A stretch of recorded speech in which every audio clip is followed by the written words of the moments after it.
नमस्ते दोस्तों, कैसे हो आप सब। उम्मीद करती हूँ बहुत ही अच्छे होंगे। ये बताने के लिए कमेंट बॉक्स में जय हरि विष्णु अवश्य लिखिएगा। आज हम बात करेंगे नए साल की शुरुआत कैसे करें। नए साल की शुरुआत करेंगे इन 10 कार्यों से।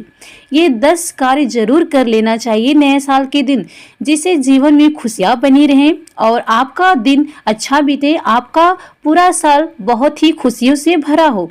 तो नए साल की शुरुआत कैसे करनी है, इस वीडियो के माध्यम से आज आप सभी को मैं बताऊंगी कि ऐसे कौन कौन से कार्य हैं जो आप सभी को नए साल के अवसर पे कर लेने होते हैं। यानी कि 1 जनवरी को आपको ये सारे कार्य कर लेने हैं।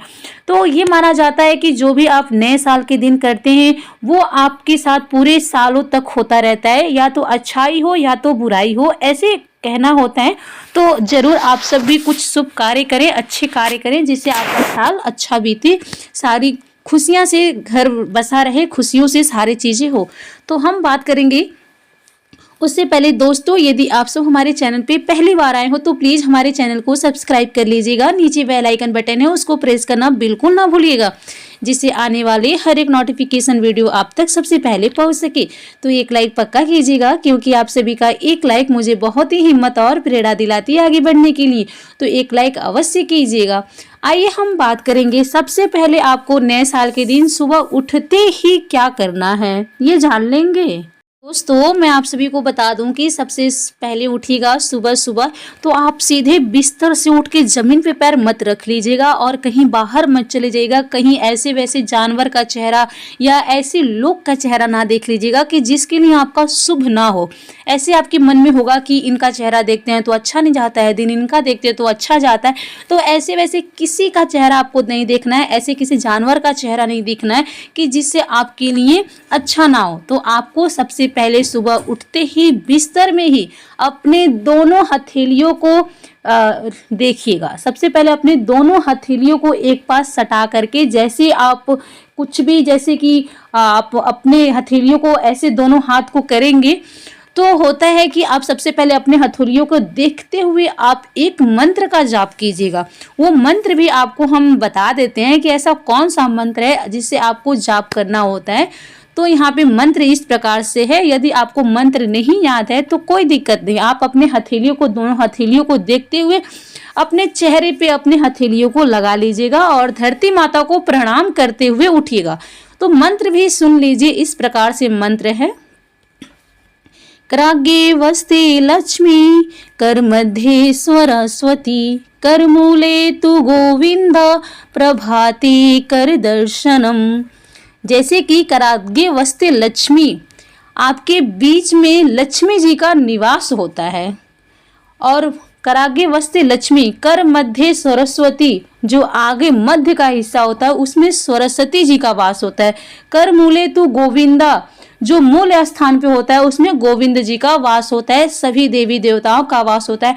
तो आप सभी को अपने हथेलियों को देखते हुए आपको उठना है और धरती माता को प्रणाम करना है। उसके बाद से जब मंत्र पूरा हो जाए तो अपने रगड़ करके दोनों हथेलियों को चेहरे पर स्पर्श करना है, चेहरे पे लगा लेना है। फिर धरती माता को प्रणाम करते हुए आपको क्षमा याचना मांगना है। जो भी क्षमा याचना, जो भी गलती उसे क्षमा करें, त्रुटियों को। तो आपको धरती पे पैर रखना है। इस तरीके से सुबह की शुरुआत करना है। उसके बाद से आप सब स्नान ध्यान करके स्वच्छ वस्त्र धारण कीजिएगा। उस दिन आप हो सके तो कोई थोड़ा सा न्यू वस्त्र पहन लीजिएगा। ऐसा नहीं कि जिसके पास नहीं है वो किसी को फोर्स करे कपड़ा खरीदने के लिए, पैसे नहीं है फिर भी, तो ऐसा बिल्कुल नहीं करना है। जो भी आपके पास न्यू है वस्त्र, थोड़ा पुराना है कोई दिक्कत नहीं है, लेकिन न्यू वस्त्र पहनेंगे तो ज़्यादा बेटर होगा। अगर आप नए साल के दिन पहनेंगे तो आपको भगवान हर पूरे साल तक न्यू वस्त्र अवश्य पहनाएंगे। तो उस दिन साफ सुथरा वस्त्र, फटा फुटा ना हो, अच्छा वस्त्र धारण कीजिएगा। और आपको वस्त्र धारण करने के बाद से सूर्य देव को जल दीजिएगा। सूर्य देव को जल दीजिएगा, पुरुष हो या महिला हो, ये दोनों के लिए बात बता रही हूँ मैं। तो उस जल में तिल, अक्षत, रोली, लाल पुष्प, गंगा जल, ये सारी चीज़ें उसमें होनी चाहिए। ये सारी चीज़ें और कुछ मीठा, यानी कि आप मिश्री या गुड़, ऐसे कुछ भी मीठा, चीनी वगैरह कुछ भी डाल करके सूर्य भगवान को जल दे दीजिएगा। और ओम सूर्य देवाय नमः मंत्र का 5, 7, 21 बार जप कीजिएगा। इस तरीके से करना है। उसके बाद से दिन की शुरुआत बहुत ही अच्छे से आपको करनी है। दिन की शुरुआत बहुत ही खुशी मन से, बहुत ही अच्छे से आपको करनी है।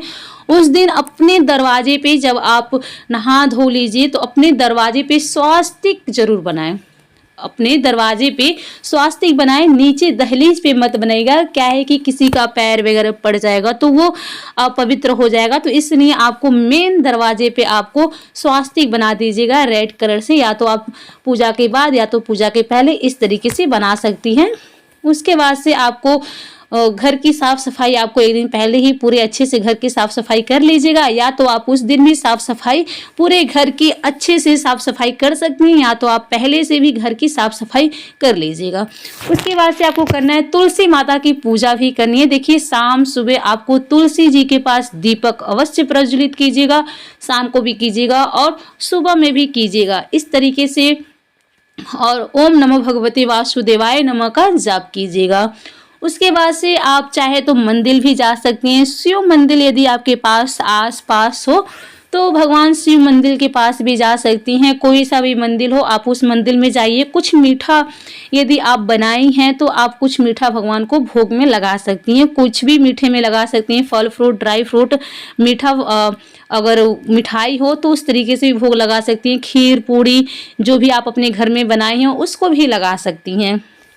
और घर की शुद्धता को देखते हुए भगवान की पूजा पाठ कीजिएगा और घर में जो भी भोजन बन रहा है स्वच्छ अच्छे से बनाइएगा और भगवान को भोग लगाइएगा। कहा जाता है कि नया साल के दिन आपको कुछ नया चीज़ें भी बनानी चाहिए, तो खीर आप अवश्य मीठा जरूर बना लीजिएगा, क्योंकि आपका अगर पहला दिन मीठे से शुरुआत हो रही है तो आपका पूरे साल मीठे से ही शुरुआत होगी।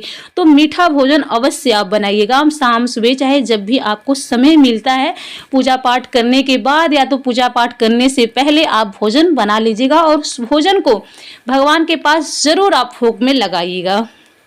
और मैं बता दूं कि दूसरी बात यह है कि जब भी आप यदि आपके पास अगल बगल मंदिर हो तो मंदिर में जरूर जाइएगा, पूजा पाठ कीजिएगा। कर्पूरे गौरम करुणावतारम संसारी सारम भुजगेंद्रे हारम सदा वसंतम हृदय रविंद्रे भवम भवानी सहितम नमामि। गिरीशं गणेशं गले नीलवर्णं गवेन्द्राधिरूपं भुजातिथिरूपं भवं भासिरं भस्मनाभूषितांगं भवानी कलत्रं भजे पंचवर्तं भवानी कलत्रं भजे पंचवर्तं। ओम नमः शिवाय। इस तरह मंत्र का जप कीजिएगा और मंत्र उच्चारण कीजिएगा शिव मंदिर में जाकर के। और जब मंदिर से आप वापस आइएगा आपकी पूजा पाठ समाप्त हो जाए रहेगी और आप जो भी प्रसाद के तौर पे भगवान को चढ़ाए रहेंगी वो अपने घर में बड़े छोटे सबको वितरित कीजिएगा और स्वयं भी खाइएगा। और मैं आपको बता दूं कि हर महिलाएं को उस दिन अपने पैर में महावर जरूर लगाना चाहिए। उस दिन अपने पैर अच्छे से आप सज धज जाइएगा। जो भी औरतें यदि आप जो भी जाती हैं ऑफिस जॉब पे जाती हैं, यदि वो चूड़ी बिंदी ये सारी नहीं चीज़ें लगाती हैं, पायल नहीं पहनती हैं, तो मैं आपको बता दूं कि ना उस दिन आप पायल बिंदी बिछिया सब कुछ पहन लीजिएगा। अब पूरा श्रृंगार कीजिएगा, महावर लगाइएगा। आपके घर में कोई बहू बेटी हैं तो उनको भी लगाइएगा, सासू माँ को लगाइएगा, हर किसी को लगाइएगा और अच्छे वस्त्र धारण कीजिएगा।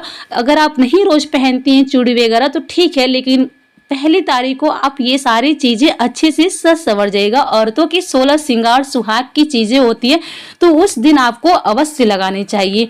अच्छे से सज सवर करके आप सब रहेंगे तो पूरे साल आपके लिए खुशियों से भरा रहेगा। हर महिलाओं को ये कार्य करना है। और मैं आपको बता दूं कि उस दिन आप सभी को अपने से बड़ों का सबका आशीर्वाद लेना है। अपने से बड़े जो भी हों वो आप सभी का आशीर्वाद जरूर लीजिएगा।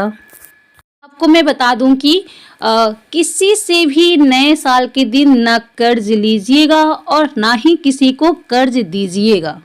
तो ये बात ध्यान में जरूर रखिएगा। आप बच के रहिएगा कि किसी से कर्ज ना लेना पड़े और ना ही किसी को कर्ज देना पड़े।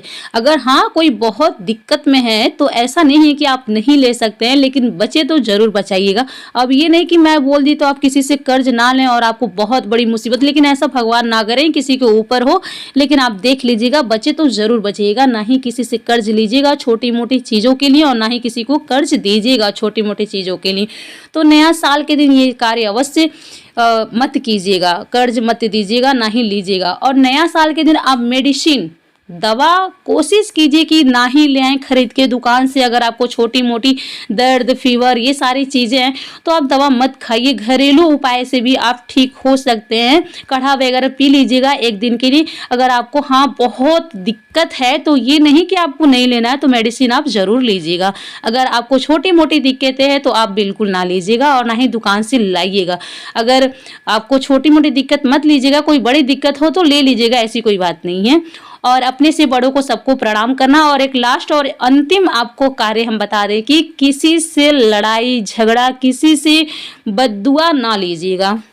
ये होता है ना कि किसी को कुछ कह दे तो कोई बद्दुआ दे देता है, किसी से लड़ाई झगड़ा हो जाता है, तो ये सारे कार्य आप बिल्कुल ना कीजिएगा। किसी से लड़ाई झगड़ा हो, किसी पशु पक्षी, किसी जानवर को आप पीट रहे हैं, मार रहे हैं, तो ऐसे सारी चीज़ें मत कीजिएगा। आपके चौखट पे या आपके घर के दीवार, आपके घर के दरवाजे चौखट पे कोई आ जाए तो किसी भी भिक्षुक को अपने घर से भगाना नहीं है। जो भी आपको भगवान दिए हैं उनको दान दक्षिणा आप कुछ भी आप अपने सामर्थ्य अनुसार दे सकते हैं। तो इस बात को, यदि आप सभी का कोई मन्नत है, आप कुछ मांगना चाहते हैं, नया साल के दिन आप आगे बढ़ना चाहते हैं, तो मंदिर में जाके अपनी मनोकामनाएं जरूर करें। जरूर आप भगवान शिव जी से, बजरंगबली से आप कुछ भी अपनी मन्नतें कर सकते हैं, संकल्प ले सकते हैं। तो इस तरीके से आपको करना है। तो मैंने यहाँ पे सारी बातें आप सभी को अच्छे से समझा दी हूँ। तो ये सारी चीज़ें आपको क्या क्या करना है और क्या नहीं करना है, उम्मीद करती हूँ आप सभी को बेहद ही अच्छी तरीके से समझ में आया होगा। तो प्लीज़ हमारे वीडियो को लाइक, शेयर एंड सब्सक्राइब करना बिल्कुल ना भूलिएगा। तो एक लाइक पक्का कर दीजिएगा। आप सभी का एक लाइक मुझे बहुत ही हिम्मत और प्रेरणा दिलाती है आगे बढ़ने के लिए, और ज़्यादा से ज़्यादा मुझे सपोर्ट कीजिए। चलिए फिर मिलते हैं नेक्स्ट वीडियो में, तब तक के लिए नमस्कार। स्वस्थ रहिए, सुरक्षित रहिए और जहाँ कहीं भी रहिए खूब खुश रहिए। धन्यवाद।